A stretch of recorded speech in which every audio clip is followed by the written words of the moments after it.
What's up, Aspires? This is Brian on location at Prestige Auto Works, where I get to talk about something very near and dear to my heart. It's something I've wrote papers about. It's something I've always dreamed I get to either drive or be by. And that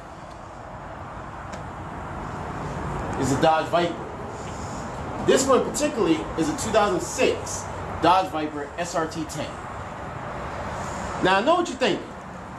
Why on God's green earth am I talking about a car on a Geek channel? Well, I'll get into that, but don't worry, I will. I want to talk about the car first. See, back in the 80s, Dodge was suffering from performance issues. They didn't really have a performance car. Chevy had the Corvette, Ford had the Mustang, you had Lamborghini, Ferrari, Porsches. Dodge said, we can challenge them. We can beat them. So, with the help of Carroll Shelby, 1988, they came up with the concept. Powered by a V10 from a truck. A whole truck. Fast forward to 1992, the production RT10 comes out. It is one of the very first things I fell in love with. Like, when I mean fell in love, like, I knew I loved this car. It was 400 horsepower, 400 pound-feet of torque. It had no roof, a cloth top that you can get as an option, and no ABS, no anti-lock brakes. So if you've gotten the brakes too hard, you will lock them up and probably die. You had no stability manual, which meant you were going to probably spin your tires and probably die. It was a car that you gave it respect because it demanded your respect. Fast forward to 1996, Dodge gave people something more enclosed. They gave us the coupe, the GTS, which was, ironically enough, in this very color. The GTS got a power boost from 400 to 450 horsepower. The exhaust, which was normally on the side, which would burn people's legs off, was moved to the rear. 1997 and 98, they also had the Dodge Viper GTS R to commemorate their win at the 24 Hours of Le Mans, one of the most grueling races known to man, and it won. Fast forward to 2000, the 24 Hours of Daytona, it won overall. Not just in its class, but the overall race. It was the first car to ever win, not just its class, but the overall race in GTS. Something that would honestly never be done. Fast forward to 2003, we got the second gen Viper, which is this one right here. The power went from 450 to 500. This one particularly has 510.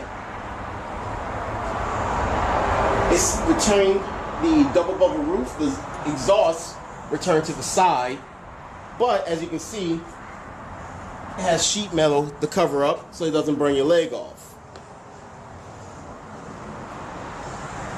Fast forward a couple of years later, we have what we know as the fourth and final generation. With Dodge knowing that this is probably going to be the last generation Viper because of the fact that slow cells and the mandate for side curtain airbags, Dodge knew that the Viper's time was almost up. So what does it do? What do they do? What does Dodge do? Do they go gently into the good night? No. They rage against the dying of the light. They came up with one last car, the ACR. Initially, the ACR was introduced in 1999 with the first gen. But the final gen produced 600 horsepower, 600 pound-feet of torque. It had a rear wing on the back that produced 2,000 pounds of downforce, the most for any production car ever.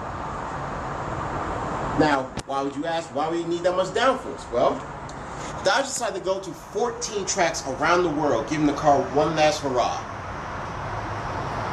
And in each one of those tracks, it broke a track record, including one at the Nürburgring, known as Green Hell. 160 turns, 13 miles in Germany. A track infamous for ending drivers' careers and lives and testing everything about a car from the engines, the brakes, the tires, the suspension, to the aerodynamics. Dodge went there with the ACR and produced a 7-minute, 1-second lap. It is the 6th fastest car on the planet on that track. The only manual rear-wheel drive car, the highest one. The next car above the Viper is a Lamborghini. And think about that. A car that costs $120,000 can keep up with a car that's worth $300,000.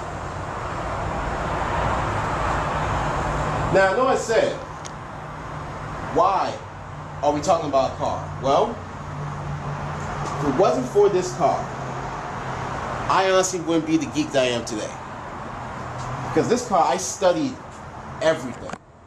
Well, I mean everything. I'm talking the engine, the origins, how much time Carroll Shelby put into this car, how many races won, the rivalry it had with the Corvette for 25 years. This is a car that I obsessed over. Every video game I ever bought, if it didn't have a Viper in it, I didn't play it. I learned to read because of this car. I wrote 10 A+ essays on this car.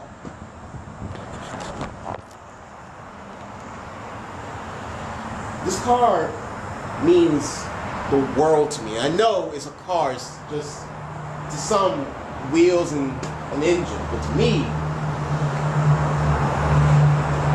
this is everything.